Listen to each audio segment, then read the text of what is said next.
Okay, LeLaina, thank you so much for coming to the podcast. I'm excited to have you here. How are you doing today? I'm so good. I'm excited to be here. Thanks for having me. Awesome. So we're going to talk about some short-term rental arbitrage that you've been up to, but you're also a loan officer here in Colorado. Are you only licensed in Colorado or in other states as well? No, I am licensed in Colorado, California, Texas, and Arizona. Very cool. Hopefully soon, Florida personally, but my company is licensed in almost all 50 states. hmm Awesome. So how did you get into the lending space, and give us a little bit of a background about you? So I got into lending because I knew I wanted to go into real estate in general, but I felt like lending would give me the financial literacy that I wanted, and just give me that background knowledge that I was really craving. Going in at 19 is how old I was when I started, so I have Mhm. no knowledge. I remember being Yeah. like taking the test and be like, escrow, like I don't know what that is. Like so confused. Um, which it did. It educated me so much on not just like real estate, but taxes, how to run a business, like all of those conversations got brought up, and I hmm really loved that aspect of it. hmm Awesome. So what was it like being a young loan officer when you're 19, just getting started in the real estate world? Did people give you a lot of crap for being young? Yeah. I hmm think being young and being a female was very difficult. I was working in an office that was male dominant, and they were all like 50, 60. So it was like an older hmm generation, very different. That was hard. And then also a lot of people's advice is to work your sphere. My sphere was like fresh out of high school. Yeah. So there Not was buying no, houses. there was no doing that. They were going to college. They were, living at their parents' house, trying to figure out what kind of career they wanted. They had, it was very, very different, but it was difficult in that aspect, but it was also really rewarding in the fact that I learned so many different types of ways to work my like other spheres or just to gather business. hmm I did social media, I did events, I did, a lot of networking, a lot of face to face, a lot of hosting different get togethers that weren't even like for real estate, but just to hmm network in general. hmm Um, so I think it was good. I really like it was hard. I remember at the time I was like, oh my gosh, this is the hardest thing ever. But now I'm so grateful for getting into it so young. Mm. With social media, do you notice that the older generation was very like hesitant to like even take on your ideas about that, and they were just like kind of shutting them down for it even being an option? What are your hmm thoughts on Yeah, 100%. I think that I knew that's where everything was headed. Growing up with like social media while we were in high school, things like that. A lot of people, like I'd already made connections on social media, whether it was just a friend or whatever it may be. And I know it's just a different world. Like when they were 50, like when they were our age, they had none of that. So that? it was bringing something new, and a lot of people, old habits die hard. So a lot of people were like, that's not like what we've been doing. We've been cold calling. Cold calling was never really my thing.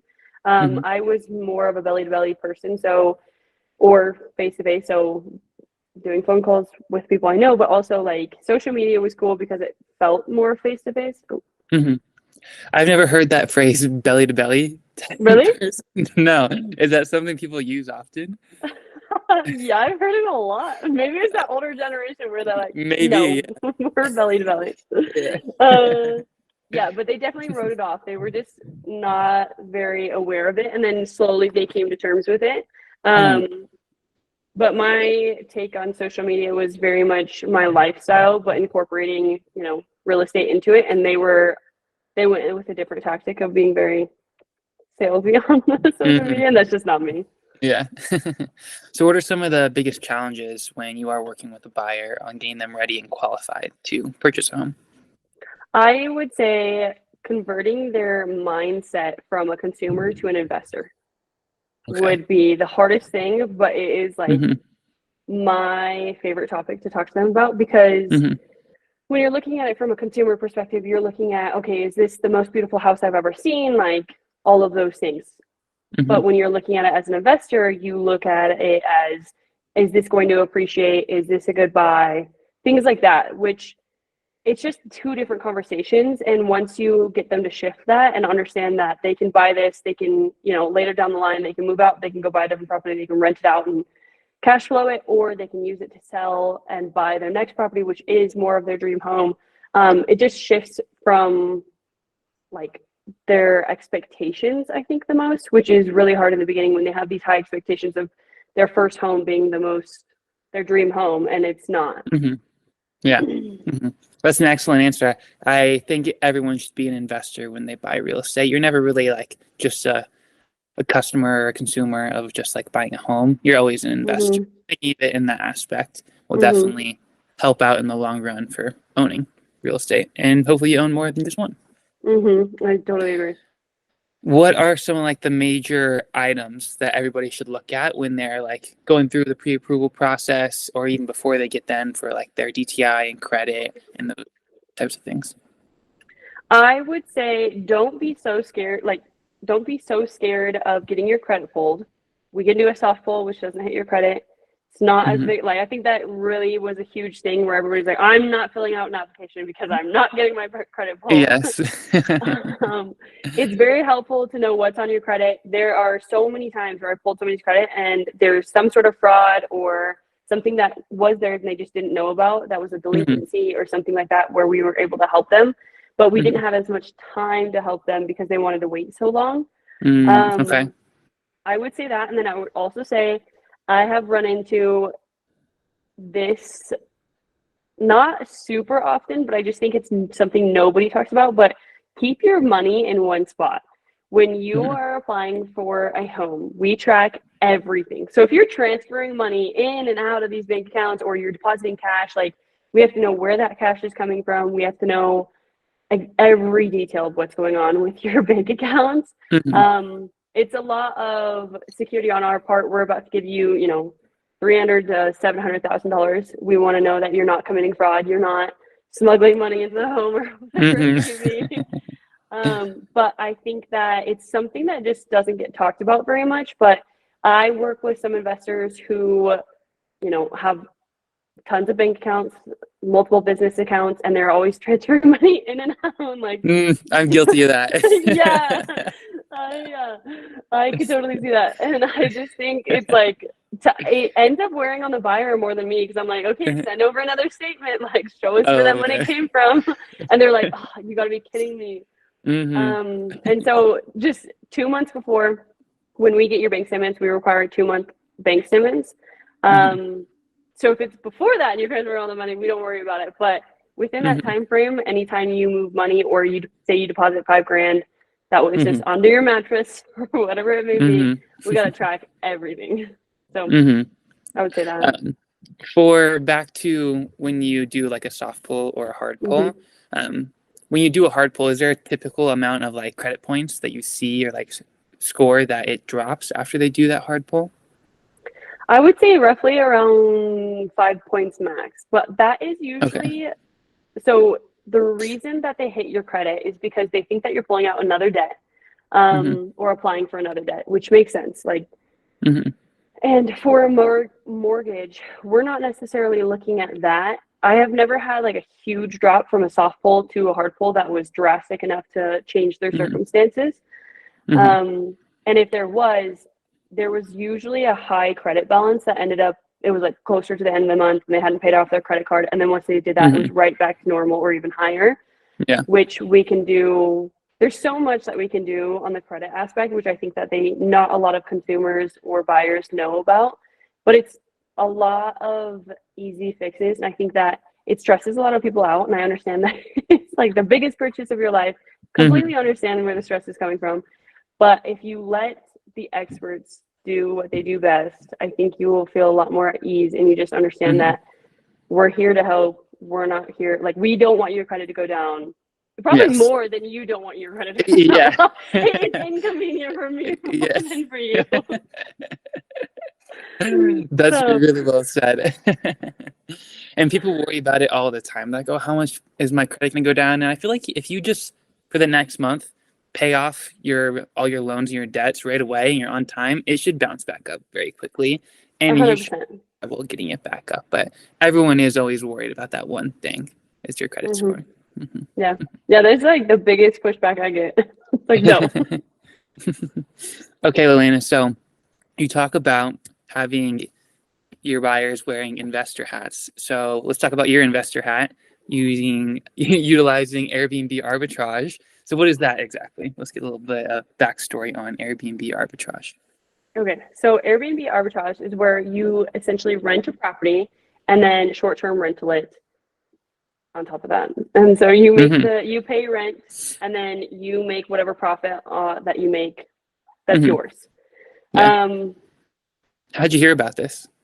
I watched a lot of other investors online do this. Mm-hmm. Bought a course and decided I was going to do it. Mm-hmm. I was really excited. How much was the course? I think it was like $2,000. Okay. It came with, it was, I definitely feel like I did get what I paid for. There was a Mm-hmm. tax attorney who came in there, Mm-hmm. spoke on the course, Mm-hmm. gave me a list of supplies to buy from Amazon and Target for their Mm-hmm. property. Like I didn't have to think about anything. Mm-hmm. It was very detailed, really, really good course. Mm-hmm. But yeah, that's how that So what made it so attractive for you to get into it and for started. a lot of other people to get into it? And yeah, so what made it so attractive? For me, it was little out of your pocket. Like Mm-hmm. it was very little risk. You are renting, so you're not owning the property. You don't have to go buy a property. You don't have to find an investor to buy the property. You sign a lease agreement. The deposit on that is usually a month or 2 months rent. Mm-hmm. So like that wasn't a huge deal comparatively speaking to buying a property. And then you furnish it usually, and that was the overhead. That's all you had to put into it, and that's what I found really Mm-hmm. attractive. And then how much time it took to make that money back and then actually start seeing the profit was relatively quick for real Mm-hmm. Okay. estate, I feel like. Yeah. And how did you find the opportunity that you ended up doing for your first Airbnb arbitrage? So I went on Zillow and I started calling everybody who I ran the numbers. That was another thing that they gave me. I had made my own spreadsheet, Mm-hmm. but his was very detailed and really nice. Mm-hmm. So he made a spreadsheet. It was like, this goes into it, and then this is the estimated numbers of what you'll Mm-hmm. cash flow based on AirDNA, which is a website that runs the numbers for short-term rental properties in certain areas. So Mm-hmm. I was comparing properties, and then if the numbers worked out, I'd call those people, ask them if I could come see the property. And this was all on Mm-hmm. Zillow or wherever I could find rentals. Mm-hmm. And then I'd go meet investors and see Mm-hmm. if they were willing to run with my idea. Mm-hmm. Would a lot of them be like, I don't know what that is, why are you trying to do this, and kind of get angry and frustrated with you? Actually, it was more so if they were renting the property, it was few who were like that, which I was Mm-hmm. a little bit surprised about. I was kind of expecting that, Mm-hmm. expecting it to hold no a lot more often than I did, Mm-hmm. which was a pleasant surprise. Usually, the only ones who were like that were people who had lived in the property. It was their childhood home, or they had some Mm-hmm. emotional connection to it. But Yeah. most of the time, if it was an investor who was renting out the property, they don't usually have an emotional connection to it. And they honestly were really, I don't know the word for it, but like willing to hear me out, Okay. speaking business to business. They knew they were going to get Mm-hmm. paid rent. I talked to them about how I was going to clean the property. I talked to them about, you know, Mm-hmm. every little detail that they might have a question on. And they saw it as what it was, which was an investment and Mm-hmm. reliable income for them. They were already Mm-hmm. looking to get it rented out. And so I had a legitimate LLC and everything. And so it was just Mm-hmm. easy for them, I feel like. Yeah. And so you found the property. What made this property stand out to you like, oh, this is the one I'm gonna pick? Um, the numbers were really, really nice. It was in an area that didn't have a whole lot of properties like it. It was an 8-bed, 4-bath. Mm-hmm. It was a large property. So the appealing thing for me was that it was a very unique property in the fact that it almost could have been two separate units. Mm-hmm. Technically, the other unit didn't have a full kitchen, so it didn't fully Mm-hmm. qualify. Okay. but it had a smaller unit that could have been used, or a smaller kitchen that could have been used in the unit. But it wouldn't have been successful as like a midterm or a long-term rental on the other Mm-hmm. side, just the main side. Mm-hmm. But so the idea was really, really nice of, rent the whole thing out for large parties, and then during the week or whenever it's slow, rent them out separately and still Mm-hmm. have it occupied throughout the entire season. Mm-hmm. Okay. And was it fully furnished when you got to it, or you didn't bring any furniture into it? I brought cleaning supplies and little items, but Mm-hmm. he had already been short-term renting this specific property Mm-hmm. before he had met me. Mm-hmm. And then he was shifting to a different property. And Mm-hmm. so it just worked out to where he was like, I'll leave everything I have in here. I don't really want to move it anyways. Yeah. It was just convenient for him and for me, Mm-hmm. for him to leave everything that he had already had Yeah. in there. So how did you organize a lease? Was it something you provided to him? Did he have one already? So with him, he had one. I went through the lease and adjusted quite a few things. I think his was pretty basic for what he had Mm-hmm. already anticipated. Mm-hmm. And then I just went in and redlined a whole lot of stuff that Scratch scared this me. out, scratch that out. Yeah. I was just like, I'm protecting everything about this here. Mm-hmm. Was very specific on any verbiage that might be contrary to short-term rental. Mm-hmm. And then sent it back to him, and he was very understanding of it, and then Mm-hmm. adjusted, and we went from there. Mm-hmm. So you got a lease signed. When did this first lease begin? July. July. End Okay, of which is July. kind of like the tail end of short-term rental season. So how was it going into like end of July and then into the winter until now? So in this specific area, I was required to get a short-term rental license. Mm-hmm. I had met him 2 months prior to when the lease date actually started. So I had started that short-term rental license application around that time. Mm-hmm. Ran into a few snags with the city of Denver, and Mm-hmm. I had already known they would take a long time to get back to me, Mm-hmm. based on just my research. So it ended up taking a long time. I still didn't have it when I occupied the property and the lease started. Mm-hmm. So I did midterm rentals, Mm-hmm. which I was actually more successful than I anticipated. Mm-hmm. But I was getting very antsy with the fact that my short-term rental license was taking so long. Mm-hmm. And so this just leads me to my next point of they ended up coming out to the property finally and inspecting Mm-hmm. it, because that was like the last thing they needed, Mm-hmm. was to come send somebody from the city of Denver to inspect the property, make sure it was livable, make sure we had like Mm-hmm. all the safety things that we Yeah, needed. because this was in like downtown proper Denver, right? Yeah. Mm-hmm. Yeah, it was. So the inspector came out. I met her there, and she ended up telling me that she had already spoke with the owner of the property who I had signed the lease with. And Mm-hmm. he knew he knew from day one when I came and viewed the property, that short-term rental was the whole reason I was going to get into this property. Mm-hmm. And it was all for the business. And he had Mm-hmm. advised me on like how to get the short-term rental license. So he was very, very aware in like every aspect. It was in the lease. It was everything. Yeah. But the inspector came out and ended up telling me that she had told him multiple times that that specific property was not one that he could short-term rental. Mm-hmm. And I was like, Hmm. immediately started panicking. It was like, oh no, this is not good. Uh-huh. So that was kind of where things took a turn. Yeah. So he knew that it wasn't eligible to be a short-term rental, yet he still said, yeah, go ahead and do that, knowing that you wouldn't be able to do it. Yeah, it was so Mm-hmm. sad. I think it was a little bit like, for him, he knew he Mm-hmm. was like, okay, she signed the lease, I'm gonna get rent no matter what. Mm-hmm. If she is able to make this work, that's great. If not, she still owes me rent every month.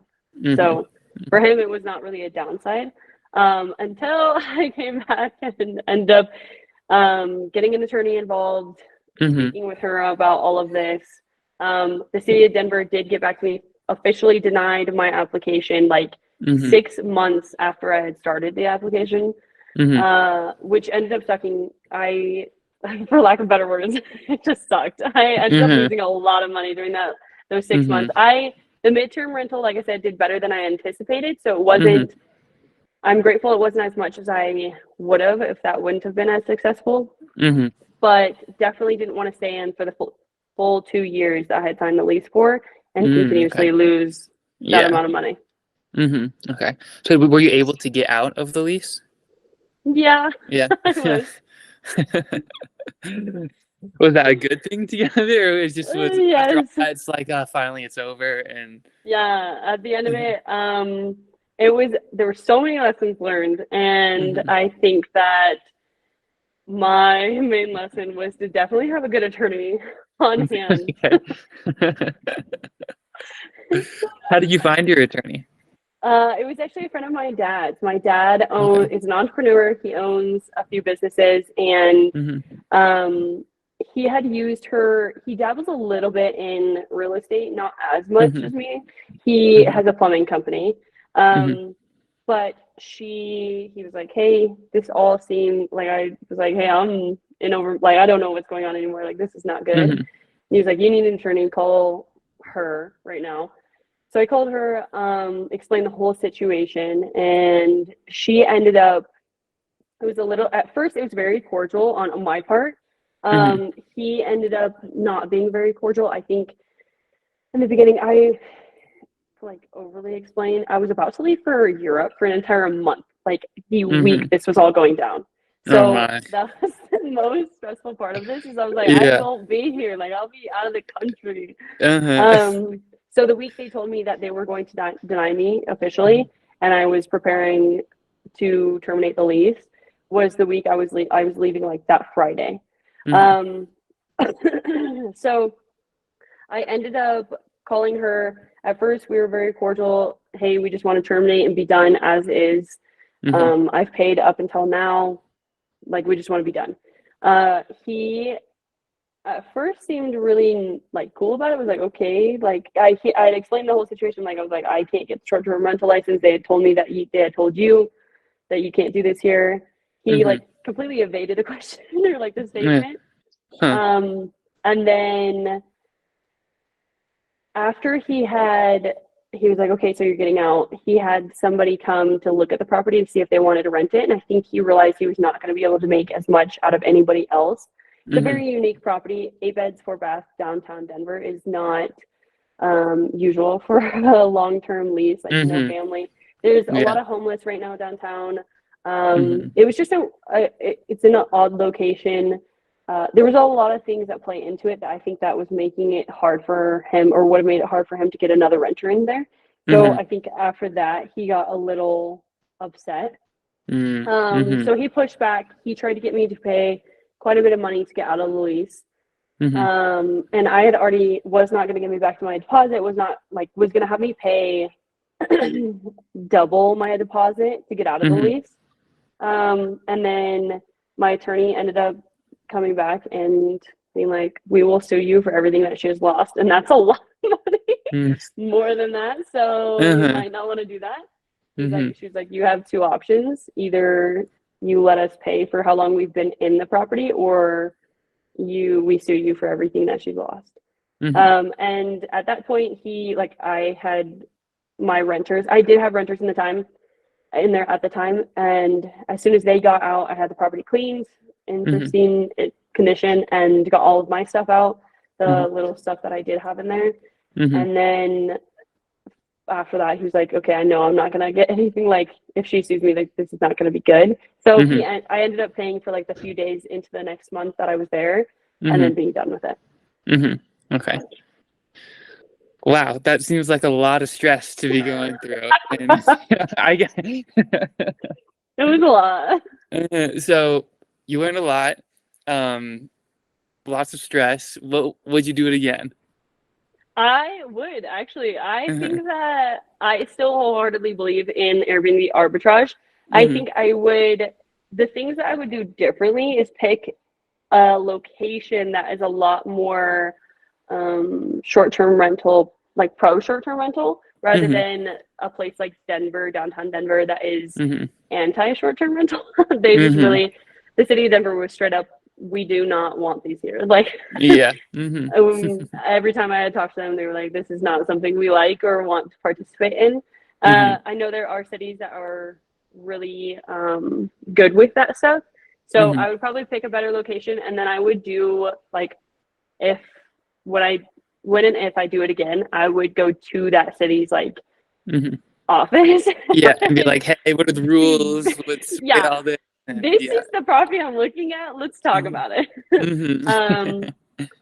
It was tough, but I think that it was really nice because at the end, I did have my attorney come to me and be like, this really sucks for you because you were the one person that I've worked with, that she had worked with, that had done all of the due diligence that like could have been done, besides the fact that like asking about that specific property. Like I had done all the research on the regulations of the actual city and those things. I also think he was in the middle of the process of zoning it commercially. So I think that was like he was doing a lot of things to that property that were just like not gonna make this work. He was putting an ADP in the back. He had at one point put 2 different addresses on the property because it could have somewhat been a duplex, but then wasn't. And then he was going to zone it commercially and was starting that. And so then it was just all a very odd situation with that specific property. So I would definitely do it again. I think that I learned so much, and I think that it's still a really good investment. And I love Airbnb, so I think it's cool. Would you look to purchase your own property and still do short-term rental as well? Would that be like more ideal than doing Airbnb arbitrage? Yeah, I think that both are really advantageous for different reasons. Obviously, if you own the property, you won't have the lease coming to an end at any point. Your home will be appreciating. It's a really, really good investment.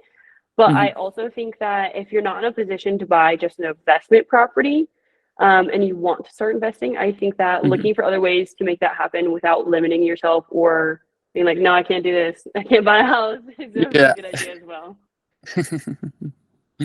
Well, awesome. I'm really glad that you told us your story. I think a lot of people will be able to learn about that from your mistakes and just from the lessons you learned throughout it as a whole. If everyone has any questions and wants to reach out to you specifically, where can they find you? On Instagram, my name is LeLaina.Marie. I have a mortgage business account on Facebook. It's just the LeLaina Wakeham. And then, I don't know, we can put my email in there if you want to. Yeah, we can definitely do that. And I would love to get you on again to talk more about mortgages and stuff as well. I think that a lot of people could learn a lot from you on that aspect as well. So thank you again. I would love that.